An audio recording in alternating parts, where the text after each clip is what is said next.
በቅድስት ቤተ ክርስቲያን ውስጥ ከሚከናወኑ ምስጢሮች አንዱ ምስጢረ ቁርባን ነው። ክርስቲያኖች ከቆረቡ በኋላ አፋቸውን ይሸፍናሉ።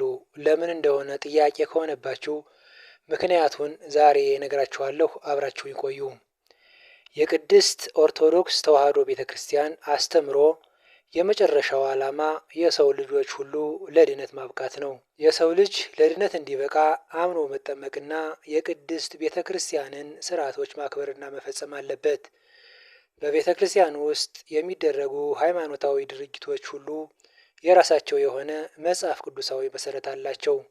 ጌታችን መድኃኒታችን ኢየሱስ ክርስቶስ ነፍሱን ለዓለም ድነት በቀራንዮ አደባባይ በመስቀል ላይ በነፃ ከሰጠ በኋላ ቅዱስ ዮሴፍና ቅዱስ ኒቆዲሞስ ከመስቀል አውርደው እያለቀሱና አቤቱ ይቅር በለን እያሉ በአዲስ መቃብር ውስጥ እንዳኖሩት ቅዱስ መጽሐፍ በሚገባ ያስረዳናል። ክርስቲያኖችን ለድነት የሚያበቃቸውና የመልካም ሥራ ሁሉ መጠቅለያና ማሰሪያ በቀራንዮ አደባባይ ለዓለም ሁሉ በነፃ የተሰጠው የክርስቶስ ቅዱስ ሥጋው ክቡር ደሙ ነው።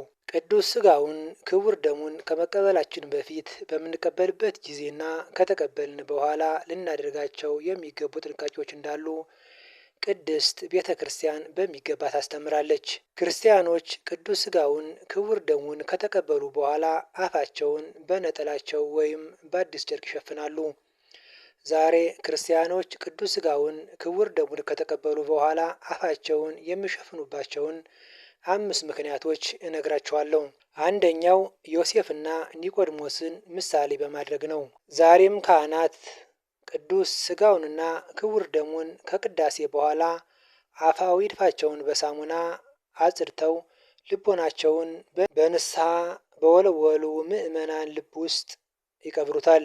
የምዕመናን ልቦና ያን ጊዜ መቃብረ ክርስቶስ ይሆናል። ዮሴፍና ኒቆዲሞስ ጌታን በአዲስ መቃብር ከቀበሩት በኋላ መቃብሩን በድንጋይ መግጠማቸውን በማሰብ ክርስቶስ በውስጥ ያለ ለማለት የቆረቡ ምዕመናን አፋቸውን በንጹህ ጨርቅ ይሸፍናሉ። ሁለተኛው ምስጢሩን በውስጥ ለመጠበቅ አፋችንን መሸፈናችን የተቀበልነውን ረቂቅ ምስጢር በውስጣችን ለመጠበቅና ከዓለማዊ ንግግር ለመቆጠብ የምናደርገው ነው። በዚህ ወቅት ትኩረታችን ከፈጣሪ ጋር በማድረግ ምስጋና ላይ እንድንሆን ይረዳል። ቅዱሳን መላእክት የእግዚአብሔርን ክብር በሚያዩበት ጊዜ ፊታቸውን በክንፎቻቸው ይሸፍናሉ። እኛም የክርስቶስን ሥጋና ደም በመቀበላችን ያገኘነውን ክብር ለመግለጽና በትሕትና ለመቆም አፋችንን እንሸፍናለን።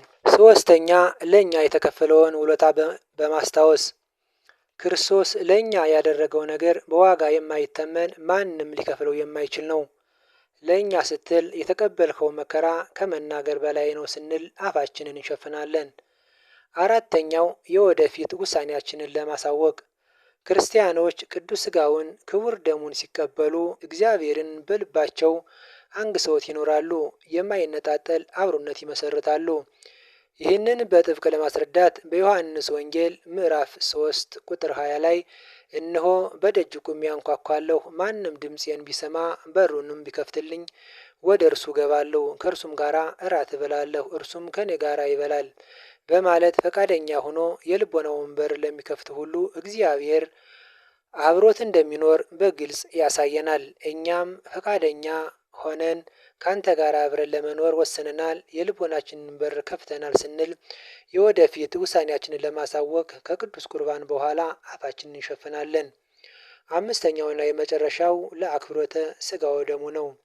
ቅዱስ ሥጋውን ክቡር ደሙን ከተቀበልን በኋላ ትልቅ ጥንቃቄ ማድረግ ይገባል። ምክንያቱም የተቀበልነው ሥጋ መለኮት ደመ መለኮት ነውና፣ ነፍስ የተለየው መለኮት የተዋሃደው ነው። ላመን ለእኛ ድነትን የሚሰጥ ላላመኑት ደግሞ እሳት ሆኖ የሚያጠፋ ነው።